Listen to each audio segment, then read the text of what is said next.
this. No, I haven't seen the show. Yeah, nobody has. Oh, it hasn't been out yet? No. When's it come out? The only one that the audio released was Paul Anka. Never a video yet. Yeah. I watched a whole bio of him the other day. Oh yeah, did you see it on HBO? Yeah, did you watch it? Yeah.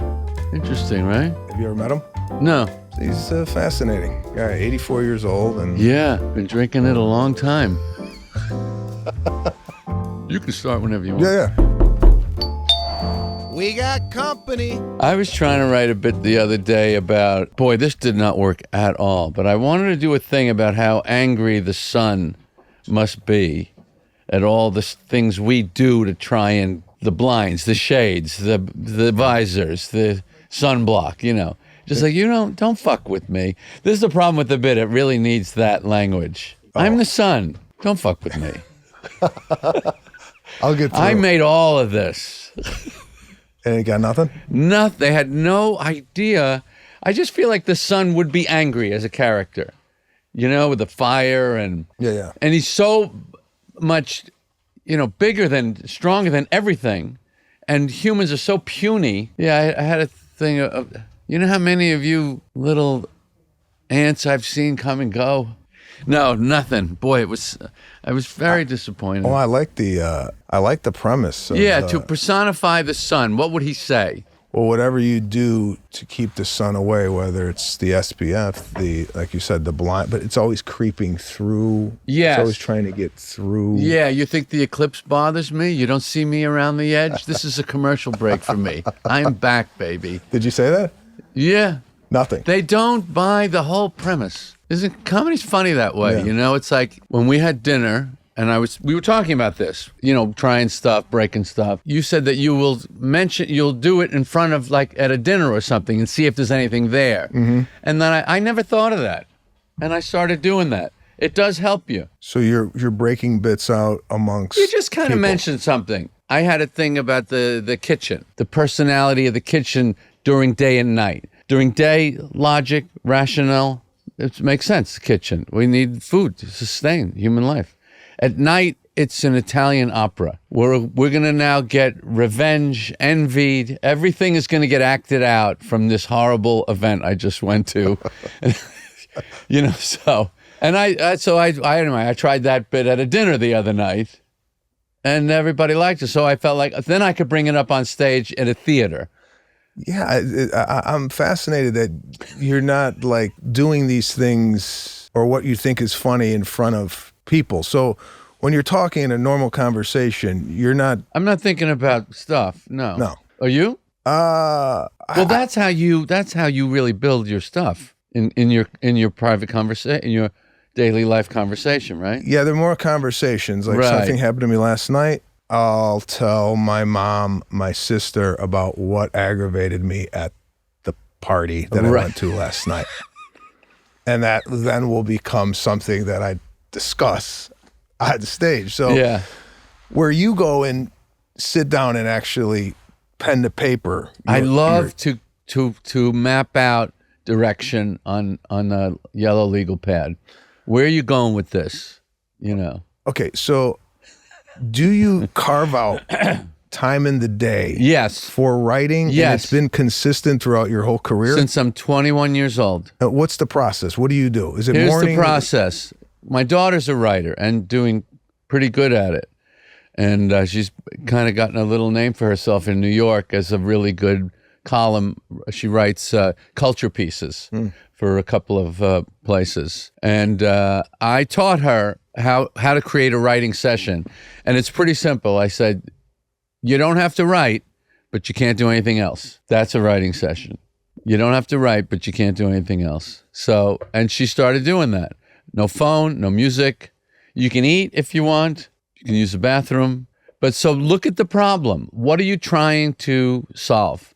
And let your brain, if you don't give it anything to do and you put a problem in front of it and there's nothing else to do in that room, it'll just work on it. You just sit there. So you just sit in a room and... I sit in a room, yeah. Although I could do it right here. I could do it, I used to do it in airports while I'm waiting for the plane. I mean, I could do it anywhere. We could do it right now. The brain wants to work. It's like a border collie. It needs stuff. I have an Australian Shepherd that I love. I just got.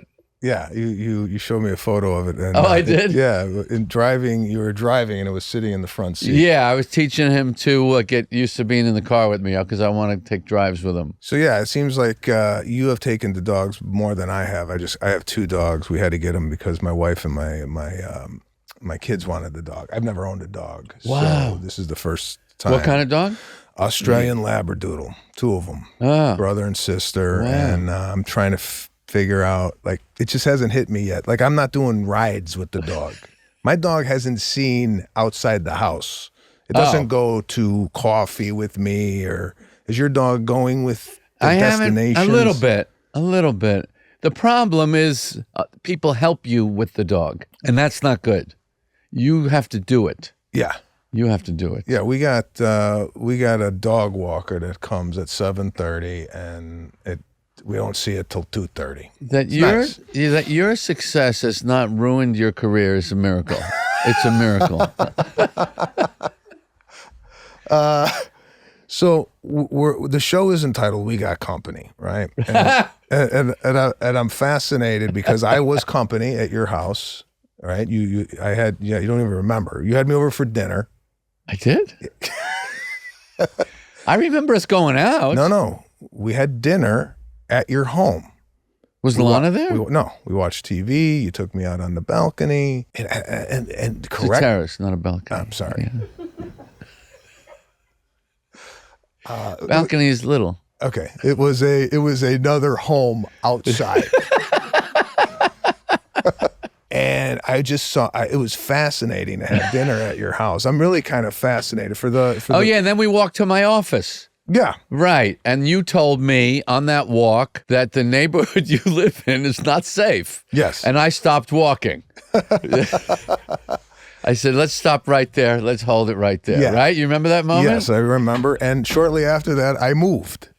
We moved out of that neighborhood because I came home and I said, Seinfeld could walk to his office without any fear of getting stabbed. You made me feel really at home. You're a gracious host. And I was wondering, do you like to host? No. Or do you like to be company? Neither.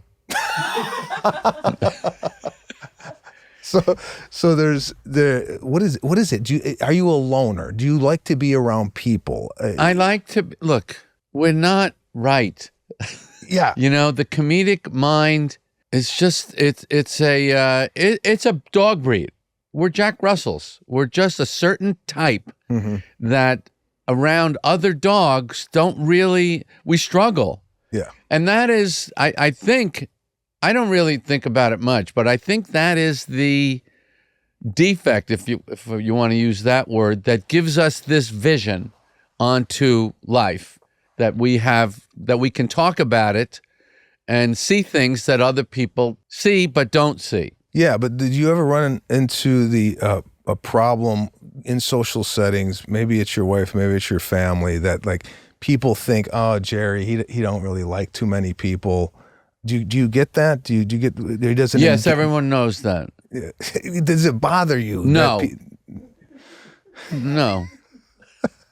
Well, I try to explain sometimes to my friends or my wife or what have you, like there's something wrong with us in regards to like social you know what? settings. I'm not comfortable with that judgment. I'm not comfortable with the judgment because look at what we have been able to add to life. Yes. Okay, so let's not say wrong. Let's not use the words like defect. It's just an alternate construction of the brain. I think it's spectrum of a kind that nobody cares about or needs to care about. They don't take the spectrum out to infinity, but if they did, we'd be on it.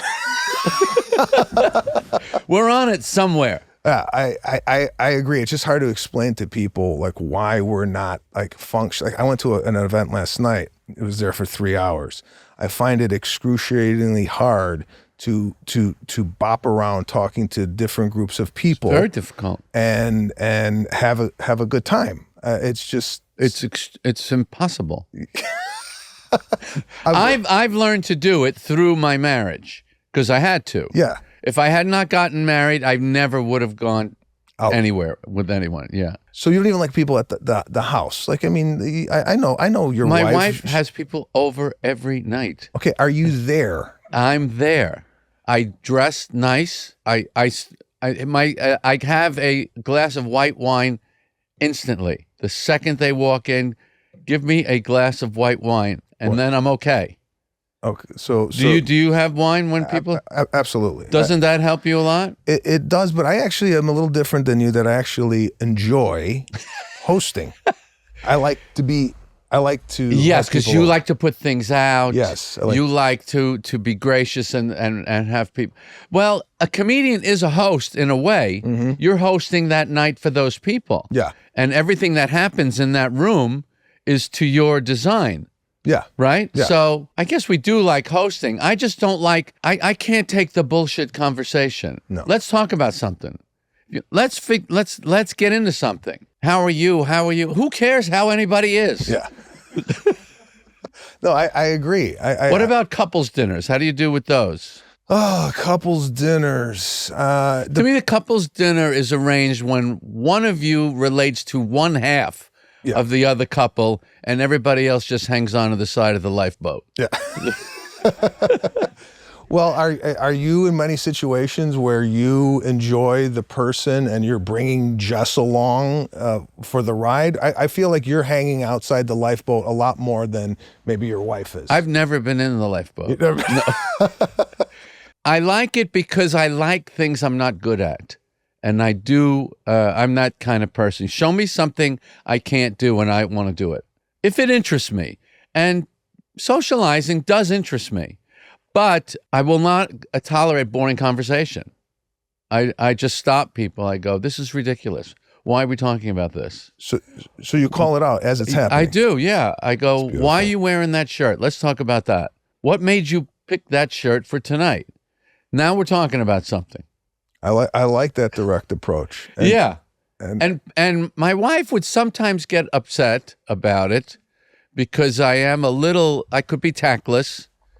But I said, but you see, they're laughing. People are laughing. They're having fun. Mm-hmm. It's not another boring night. Mm-hmm. Yes, I insulted him to his face. I can't believe you live in that building on that block. And I have to call later to apologize. I insulted him. Why? You But people are laughing, I figure if they're laughing, fun. It's better, right? Yeah. But wives do not like, they would rather it was not so much fun and that nobody's was offended. Yeah. Wives don't like when people are offended, but comedians, that's part of the fun. Yeah. Yeah. Yeah. We don't like to play in that safe area. I like to come home with a story. Yeah.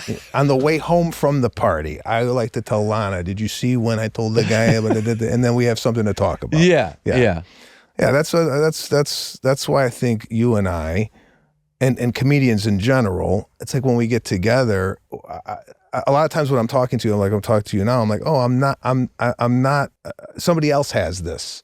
Like when you're around let's say if you got some strange, and again, I'm going to go negative with it. Let's say you got some strange disease, right? Right. And you don't know, and then you meet somebody else with it. You go, oh, do you have, when you get up, do you itch your knee? Yeah, I got that. I feel like when comedians talk to each other, right. I feel like comforted the fact that you're walking around with the same kind of thought process that I am. So describe to me you walking into a comedy club for the first time and meeting these other people that are like you for the first time in your life. Well, see, it's another thing. I'm not so social even around comedians. In the club, you don't like talking to them. I'm not Mr. going up and I feel like at home. I feel still a little, alone. Right. Right. I don't tend to interact with a lot of comedians.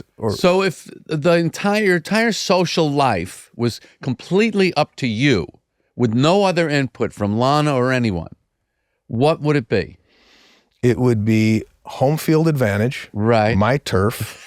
We have people come to our house. Right. And it's the people I really enjoy hanging out with. Okay, so there are people you enjoy. Absolutely. Oh, that's great. Absolutely. You're doing well. Yeah. we got about 3 couples that we enjoy, or That's at least not bad. 3 couples. That I think is not bad at all. Is a decent 3 amount. is solid, really solid. I would say 1. I have maybe 2. Okay, do you have a best friend? Do you have a best buddy? I have a few. Actually, are they comedians or are they guys comedians, that you grew up with? And one non-comedian. Do you still hang with the people that you met when you were young? For 50 years. 50 years. I have friends that I've had for 50 years. And you still. In fact, this month, George Wallace, who I met in the bar Catch a Rising Star in June of 1976. So that's 50 years this month. It's fascinating that you know the date and the year. Are you one of these guys? No, I'm not. No. Well, but I remember going in to Catch a Rising Star. You know, those early months are very set in my head. I remember all of that. Okay, so I want to get into a little bit about you. Did you do any preparation for this? Yeah, I How did you do that? Okay, in what way? I went online. I kind of got a. Really? You went online? I went online. You know, like dates, 2012, Comedians in Cars started. I wanted to see where that fell in the landscape of when podcasts became popular, because you were kind of one of the first people to do this type of interview thing. Yeah. As we all know, you had Seinfeld for 9 years. And then I started to think, the B movie, Unfrosted, stand-up comedy. Was there any failures? I mean, was there any, I feel like everything you kind of touch, and I'm not, stroking you here, but. Why not? Why is that an issue? But who in this room would have a problem with that? No, everything you kind of yes, do. There was one huge failure at the beginning. I was cast to be a comic relief character on Benson in 1980 when I had just moved out to LA at the age of 26. And I did 3 episodes, and I showed up for the 4th, and I sat down at the table, and I go, how come there's no script for me? And they go, you've been fired. Why are you here? And the agent didn't call me to tell me I was fired. And that, I was already a very dedicated stand-up comedian, but that locked the safe.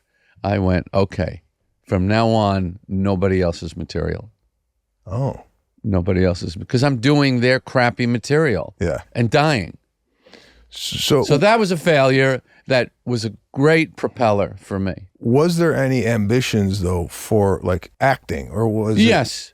Yes, I thought that I could pull that off. And after Benson, was that kind of did you have any confidence left as far as acting? Not really, no. And then the next time you got back into acting was Seinfeld? Seinfeld, yeah. So you did Benson, got fired, and, right. And then you're on. And then 9 years later, I did the series. I knew if I wrote the material, I would be okay.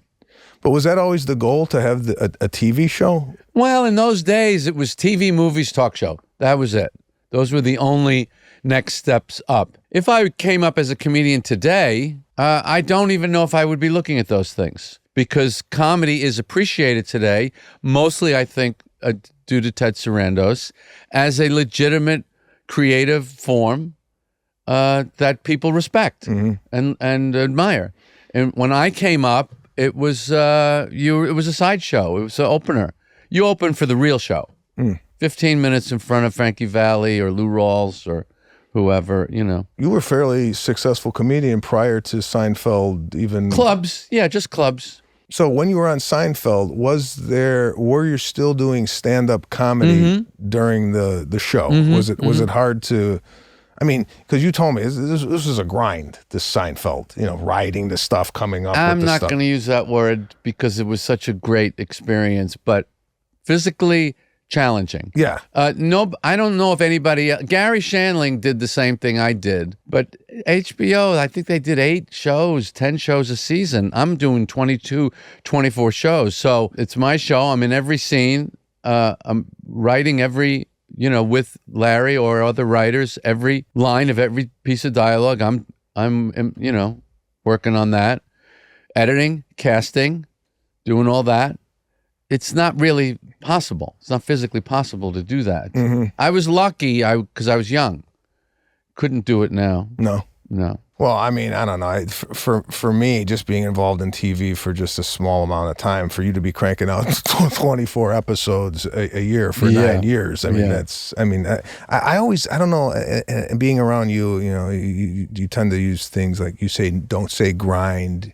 I'm always looking at as like a negative, right? And you tend to turn it into like, hey, it's not a grind. It was a really great experience. I was just saying. I like to be negative about everything else, but this beautiful world that we have managed to land in. We are tropical fish that got into an aquarium. And you know what? It's a beautiful thing. You're inspiring in the sense that I was telling Lana when we were coming over here, I don't think this guy gets angry, yells. You seem so like mild-mannered. Even I'm not mild-mannered. Okay, nobody pays to see a guy who's mild-mannered. Yeah, but I have been doing transcendental meditation since 1972. So do you? How many years is that? 54? 53 years. That's going to calm you down. I'm very proud that I have never yelled at my kids, and I have never yelled at my wife. Have we had fights? Lana, have I gotten upset? Lana, get out. I get extremely upset. This is the tone of voice I would use when I'm extremely upset.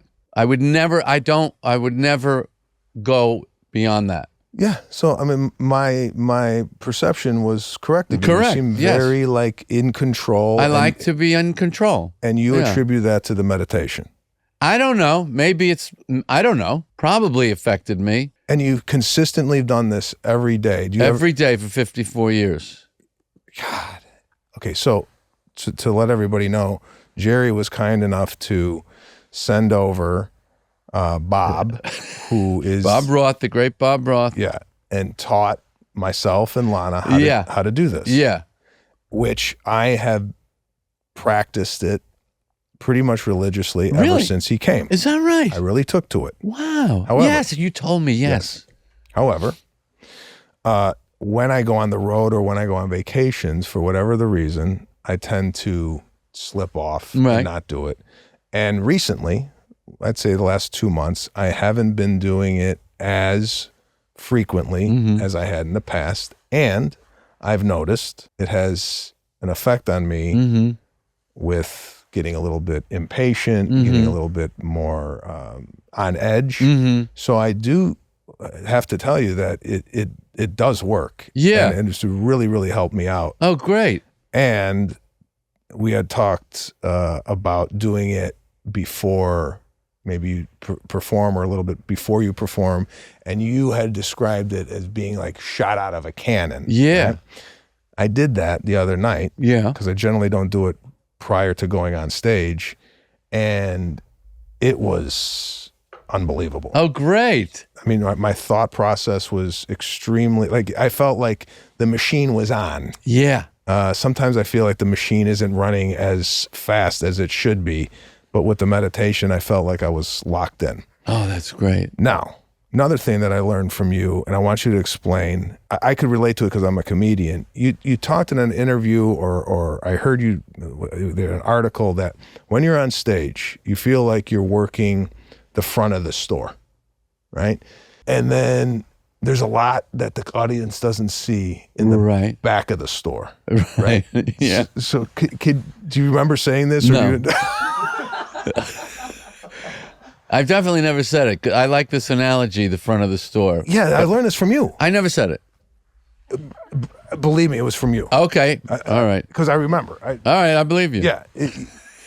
While you're performing. Yes, sir. Your brain is working in tandem. Yes. You're performing. Yeah. But you're also in the back of your head thinking maybe about the next bit, how the audience is reacting to what you're saying.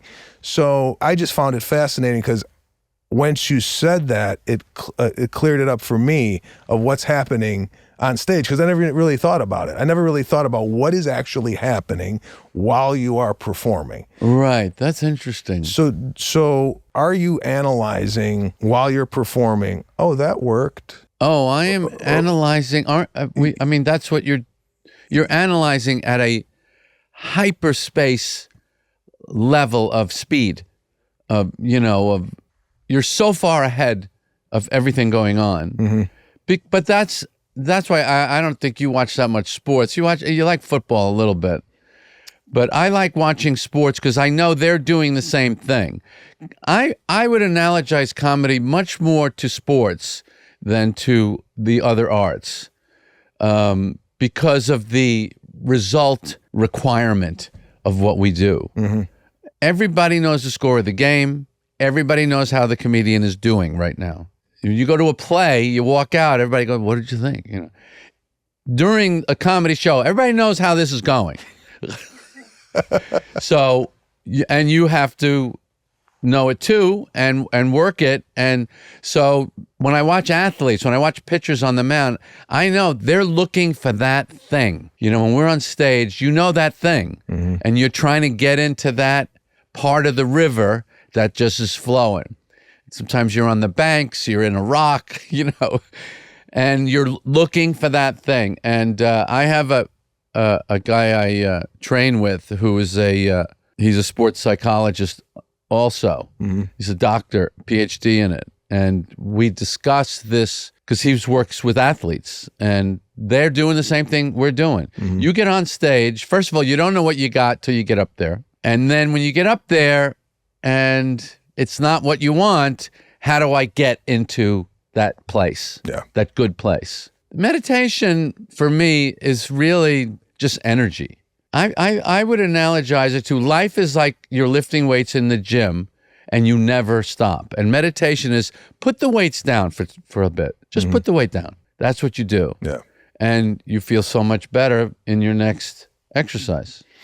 So when you come on stage, do you know what you're going to say first every night? Or once you grab the mic, does it change? I do believe in a reliable opener. I do believe it. And every time I have broken that rule, I have been sorry. A reliable opener and a reliable closer. The rest, I don't even like my opener now, and I don't want to do it anymore. I kind of hate it. I'm a big 0 to 60 guy. How many seconds from when you walk out is the first laugh? And I see people go out and a minute goes by. I'm like, are you kidding me? There's no laugh yet? Because the laugh calms everybody down, right? The comedian, the house calms down. Okay, this is going to be fine. Yeah. Right? Because they're worried for you. And you're worried too, you know. So do you have an opener that you lean on?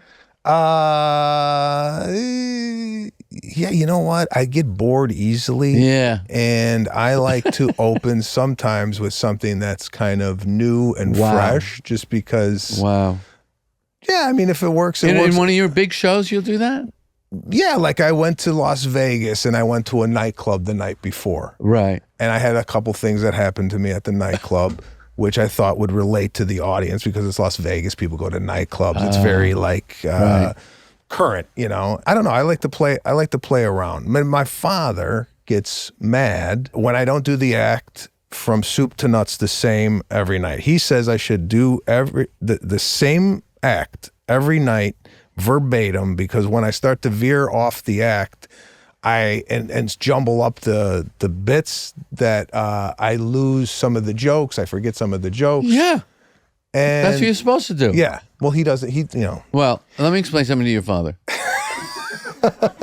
You're fired. This is not your business. You have never been paid to make people laugh. Yeah. Well, leave your boy alone. So do you have anybody giving you? No. Like does your wife? No. Please stop.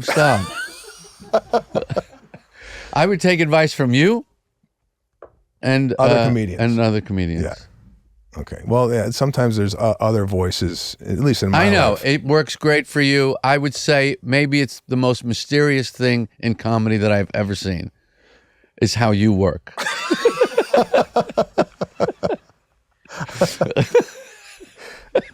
But you're also one of the most successful comedians in history, so what do I know? Well, I mean, we all have our own way. Maybe mine is a little bit different than others. So you've been doing this, what, 50 years? 50 years, right? Yeah. Last year, 50 years, 51. I was 20.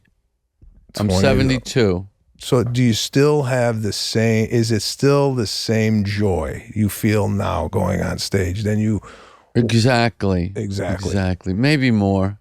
More now. Well, look, Sebastian, how many people, I don't know, well, how many years you in? 30? 28. 28. 30 was a good guess. In 28 years, how long is the list of come and goes that you have seen of people that have fallen off of the branch, hanging on with white knuckles, and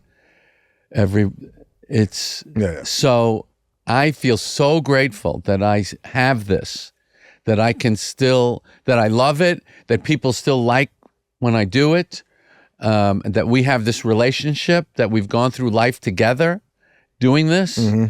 I can't, I just can't even describe how appreciative I am of it. When you go out, everybody knows you. Do you feel like coming up when nobody knew who you were, did you get the same joy out of making strangers laugh than, like, say, your fans? It's a little bit more fun. This is a part of comedy that's gone, that is a sad, sad loss. Opening for music acts in Vegas or Atlantic City, a lot of places like that, and they don't even want to see a comedian, and you go out there and make them like you, that is a great experience. Yeah. And you get good, and it's fun. I miss doing that. That's why I still do corporate gigs, because they're not in a show mood. You've done them. Yeah. Don't you think those are great experiences? I love those because it brings a challenge there that you don't have when you do a show in Las Vegas or a normal show, because it just, the people just got out of a meeting or a dinner, and then you get up there, and then there's a bit of like, okay, I gotta make these people laugh. There's a lot of dynamics going on in a corporate event that you don't just see in a normal public event. So yes, I like that. But like for me, I enjoyed like going into a comedy club with 35 people on a Wednesday night. No one knows who you are, and kind of getting them on my side. Sometimes when you go out, people know what to expect.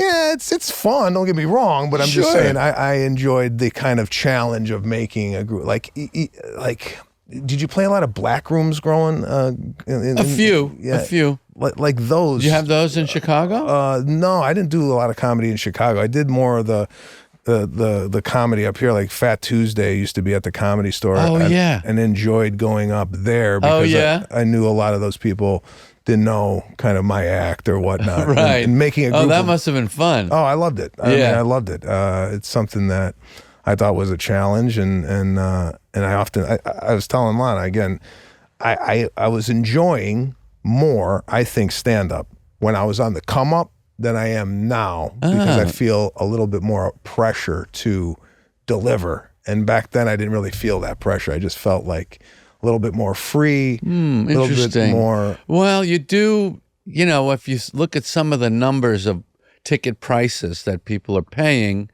you can feel a little, boy, this, I really got to deliver a special show here.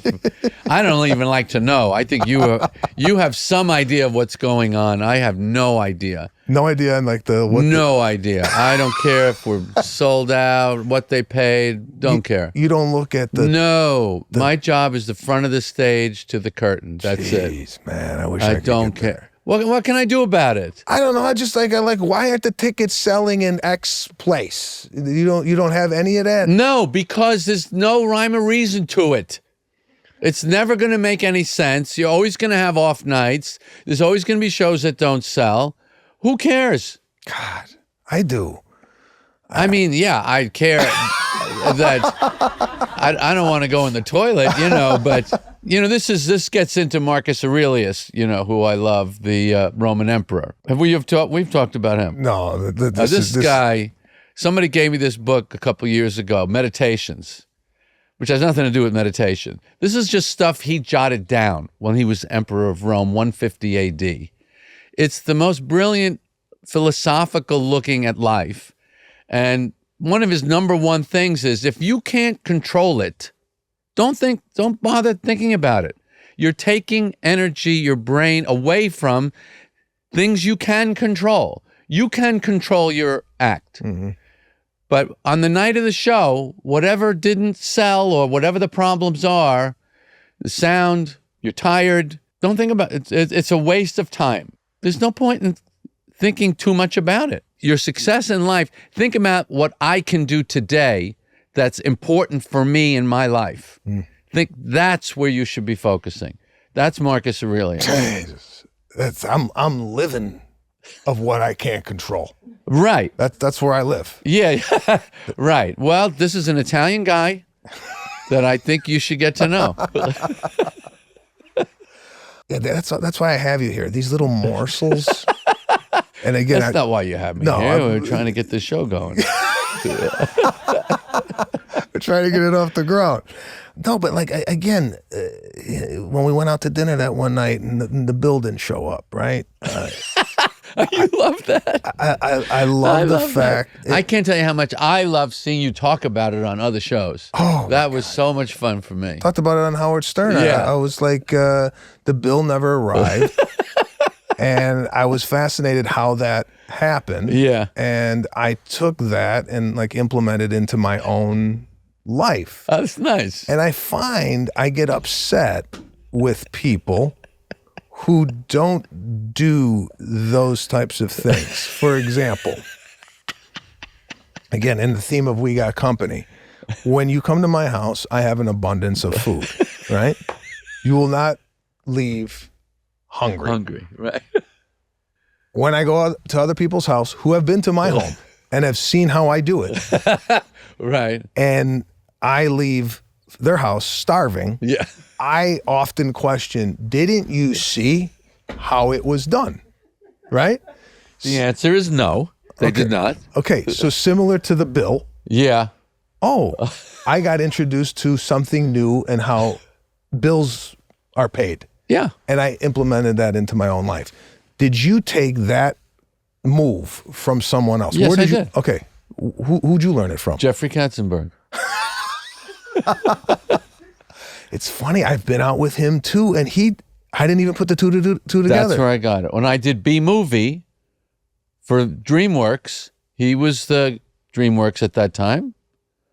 And when we would go out, there was never a bill. And he said, why? Why should there be a bill? It ruins the evening. You just want to leave. You want to eat and leave. Did you ask him where the bill was? Yeah. Like, okay, so you were like fascinated with it, just like you. Yeah. Okay, so what I'm trying to get at is why are there are not people doing that perceptive of like implementing that into You're not asking me a question that's stupid. Why are people not perceptive? Is that your question? Well, I mean, like, yeah, I guess. Am I just living in a dreamland where people would like go, oh man, he had a lot of food at his house. When I entertain, I'm going to have the same amount of food. We're going to walk out of this building after this show. We're going to stand on the sidewalk, and I'm going to show you humans what they're like. They can't do it. They can't do life. Okay. Okay. Maybe I should just. I don't know.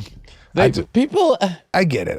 People. You get it? People are people, but people. I'm talking about people I'm close with. I'm not talking a guy that's like walking down the sidewalk. I'm talking about people that we know really well, have been to our home multiple times, and I'm cooking. I'm serving ketchup in ramekins, right? For French fries. I never heard that word. Ramekin? Yeah, a little small silver dish that you would receive ketchup or a condiment in. All right? Ramekins. A ramekin. So, like, here. Let's call the show Ramekins.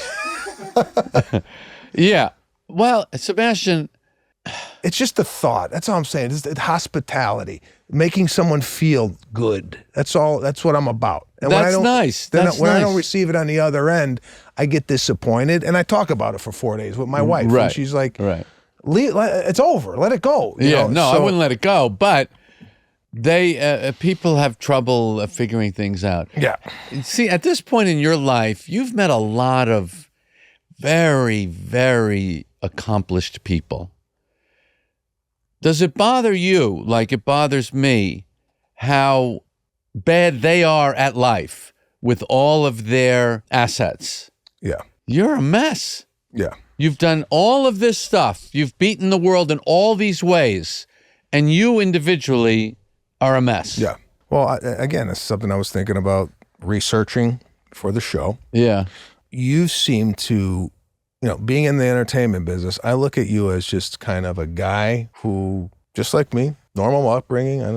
Yes. Right? Yeah, definitely. Normal family. Yeah, normal family. Happens to be funny. Yeah. Made a living making people laugh. Right.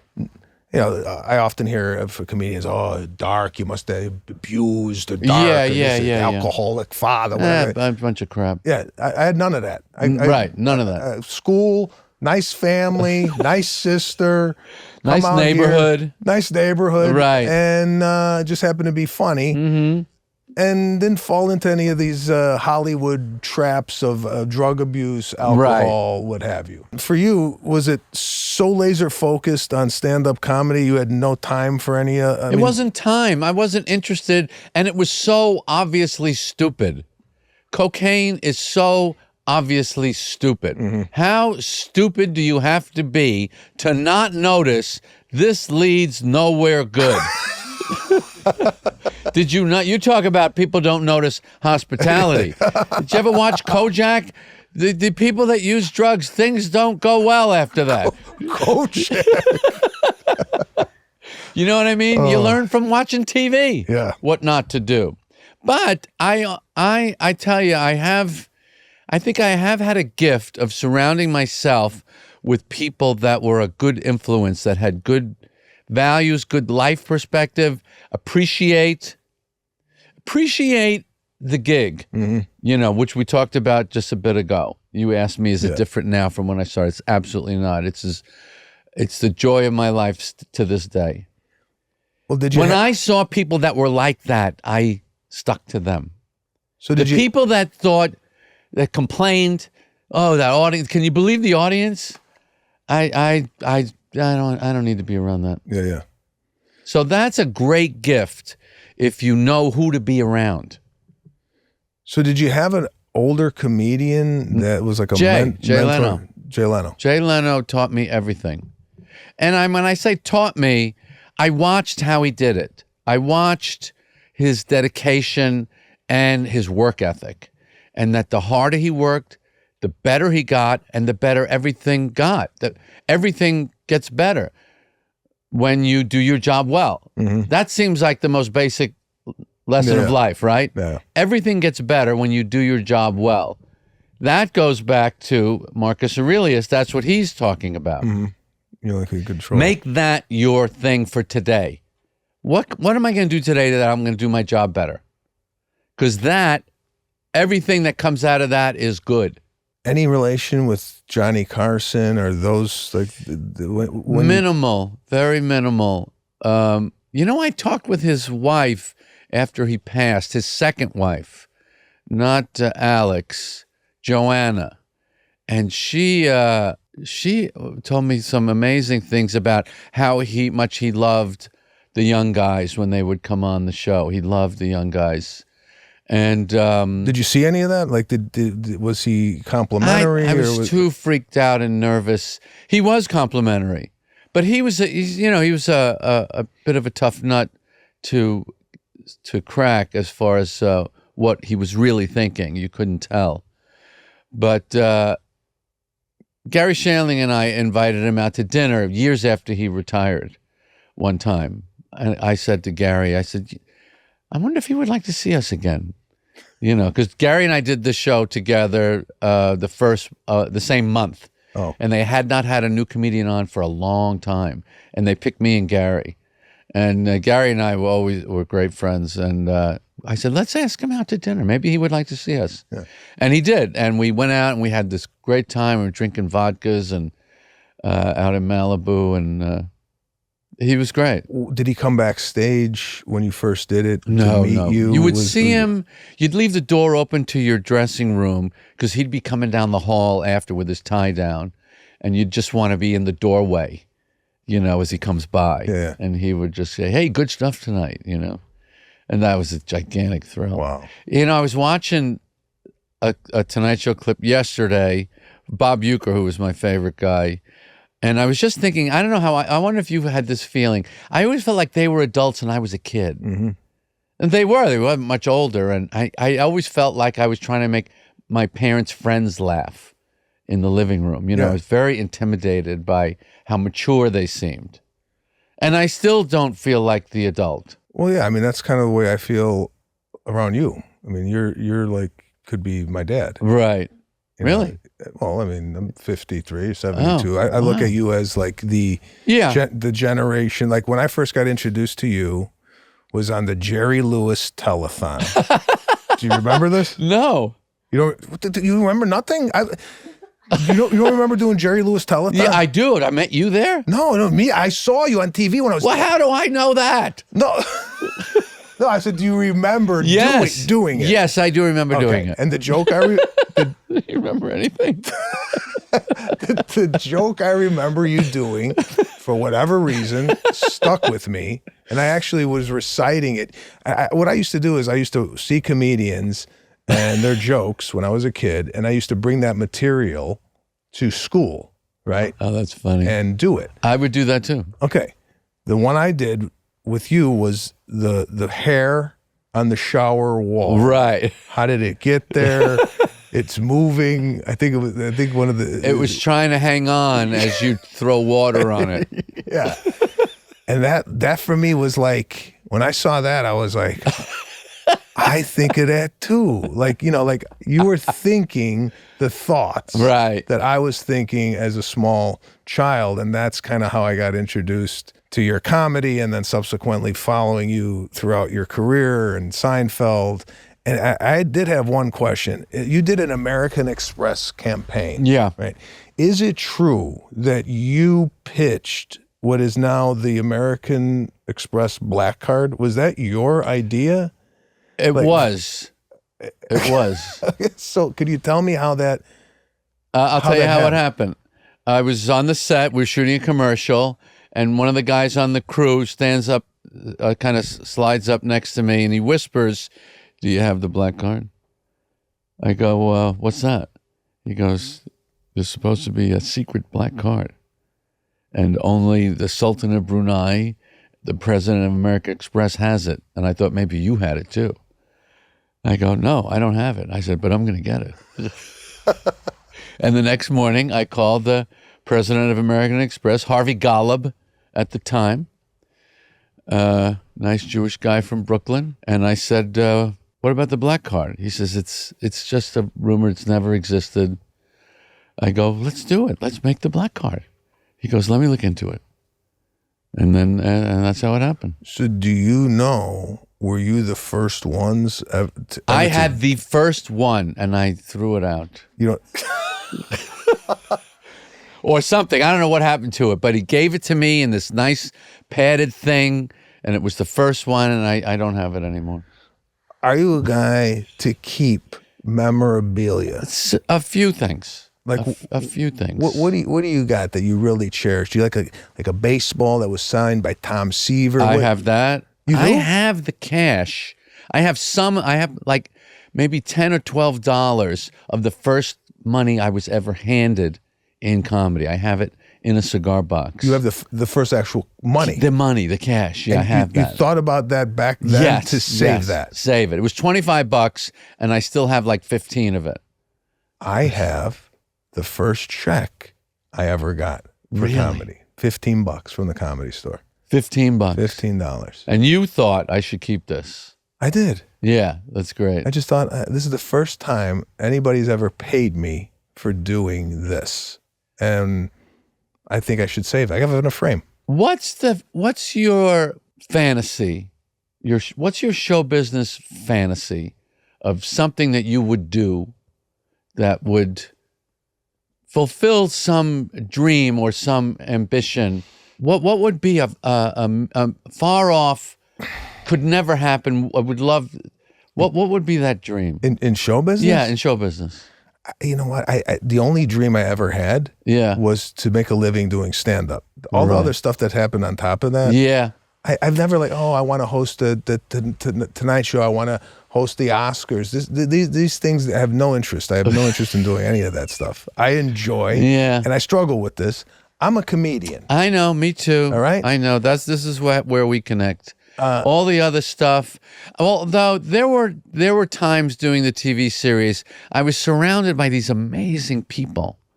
You know, those people, that cast and Larry, that I was in the middle of that wheel. That was an unbelievable ride. When did you know that this thing, like when you did the first pilot, did you kind of have a sense, this is it's going to be a good show? I mean, I knew when we got Juliet that it was going to be good. I never thought it would be a hit, but I thought it'll be good. And we were shooting something one night, and there was a bit in the thing where we had to flip a coin, and the coin flipped, and it landed on the kitchen counter and just spun there, and it spun for a few seconds and then stopped, and it was like a miraculous thing. You know, you can't really get a coin. You can't flip a coin and make it land on a counter and spin. Mm-hmm. And when that happened, I thought, we have luck. We have luck. And we always did. We always did. Now you do the show for 9 years. Yeah. Do you ever regret not doing it another year, or you just no? You never look back and go, no. Look at it went. I don't like these comedians that do too long a set. Don't do too long a set. Yeah. I was very well trained on stage I know when to get off and leave these people feeling good. Leave them feeling like, oh, that was great. So I did the show for 9 years. And then Larry, we ended the series with the bit was the cast ends up in prison. Mm-hmm. And then Larry did Curb Your Enthusiasm on and off for like 20 years. 25 years later, after we did the last episode of Seinfeld, Larry asked me to be with him on the last episode of Curb, where he also did a bit where he goes to prison. And as we walk out of the jail on the last episode of Curb Your Enthusiasm, I said, why don't we talk about what we should have done this on the last episode of Seinfeld? That's a good way out of this scene. And he said, yeah, let's do it. And we did it. And it was really funny. We're walking out of the jail and we go, why didn't we do this on the last episode of Seinfeld? He goes, yeah, that's what we should have done. And the jacket I was wearing, I'm giving to you. I wore it one time and I'm giving you that jacket. Wow. But the cool thing that you just got to think for a second, do you realize for this to happen, you have to have two guys play themselves in two series consecutively, 25 years apart. A joke is set up and then paid off. Wow. 25 years later. This was a jacket I was wearing. I thought you would like this jacket. It's a beautiful jacket. It looks like you. And I thought that was one of the coolest moments of my career, which nobody really... wow. This is going to look great on you.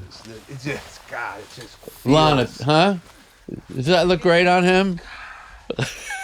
Yeah, oh, come on. This is beautiful. Listen. And we're out. Wow. Oh, bro. Listen, I need this. A deck of cards, something. This is... Sebastian and I, for some reason, have a relationship where we give each other extravagant gifts. I have never had this relationship with anyone in my life. Nobody in my life has ever given me an extravagant gift but you. This is so I beautiful. wanted to return. That is, and I knew this is your style. It fits like a glove. How about how nice it is? It's you nice. You went like that. Yeah. We like nice. No, I like this is what a gift. So I want you to think about that comedic event because it was quite special. Well, it's amazing. Yeah, it's amazing. That amount of time. That amount of time. Two guys playing themselves on hit sitcoms that worked together and then separately and came back together and paid off a line. This is like one of these things. I'm wearing it now, but this is one of these things where it's like a conversation piece. Yeah. We often say, Pete Corielli and I do a show, having things around the house that would start a conversation. For example, if you had like some hair in a little glass case. And what's that? Oh, that's Teddy Roosevelt's hair, right? Right. This is one of these moments where you bring out and they go, "This is the jacket Seinfeld wore on the last episode of Curb Your Enthusiasm." Right. I can't thank you enough, man. You're welcome. I'm blown away by this. You're welcome. This really, really means a lot to me, and I appreciate you being here, and I appreciate you your generosity, and I appreciate you being a mentor to me as a young comedian or a younger comedian. To be sitting with you here, talking to you is a really special moment for me. So thank you, man. God bless you. Thank you so much. We got company, people. Jerry Seinfeld. Give it up for Jerry. Thanks, man. This is great.